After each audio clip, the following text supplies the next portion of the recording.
à la manifestation. Deuxième épisode, c'est le traitement judiciaire des infractions. Là aussi, je pense que l'action de police judiciaire est indispensable puisqu'elle permet à la fois d'assurer le respect des droits et libertés, mais aussi la qualité des réponses pénales qu'on sera amené à apporter si des infractions sont commises. Et ça passe donc par l'organisation de dispositifs permettant, si des infractions sont commises, de les constater régulièrement et efficacement, en permettant de satisfaire à l'exigence probatoire si l'on décide d'engager des poursuites pénales. Donc ça consiste clairement à préparer avec le préfet la mise en place de dispositifs, des vidéos, des enquêteurs judiciaires pour rassembler les preuves des infractions qui seraient commises. On a malheureusement, et particulièrement au cours des années 2013 à 2016, vu que les très nombreuses manifestations et les infractions qui y étaient commises mettaient en lumière les très nombreuses irrégularités de procédure qui étaient constatées dans les procédures et qui se traduisaient essentiellement par des avis très tardifs au parquet des gardes à vue et des retards dans la notification des gardes à vue aux personnes,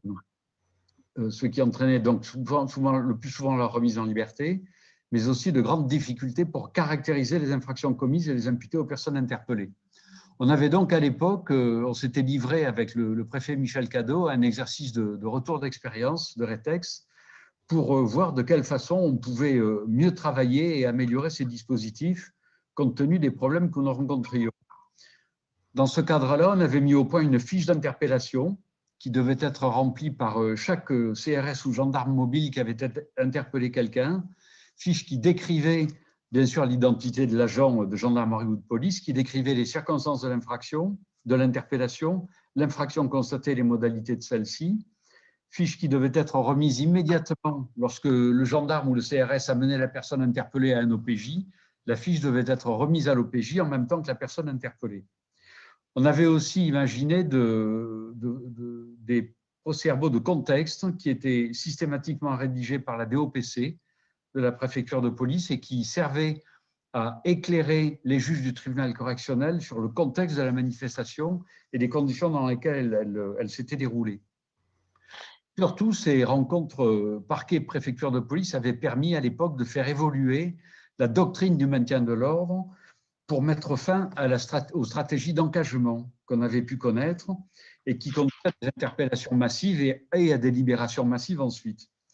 Lors d'une manifestation, j'en ai connu à la suite d'un engagement 312, donc 312 interpellations lors d'une manifestation contre la COP 21 pour non-dispersion de manifestation après sommation, interpellation qui avait donné à des rappels à la loi et à seulement 4 gardes à vue sur 312 pour violence sur personne dépositaire de l'autorité publique. Ce n'était pas satisfaisant. On avait donc fait évoluer la doctrine d'interpellation dans le sens d'un meilleur ciblage des personnes interpellées pour effectuer des gardes à vue qui correspondent vraiment à la réunion de preuves matérielles et donc pour éviter des interpellations de masse qui en réalité ne servent à rien, qui se compliquent à l'extrême la prise en charge des personnes interpellées et se traduisent le plus souvent par des nullités de procédure et donc par des remises en liberté des personnes interpellées. Cette évolution de la doctrine nous avait conduit à prioriser les infractions pour lesquelles l'interpellation et le placement en garde à vue étaient systématiques. Et on avait retenu à l'époque les violences volontaires, les ports d'armes,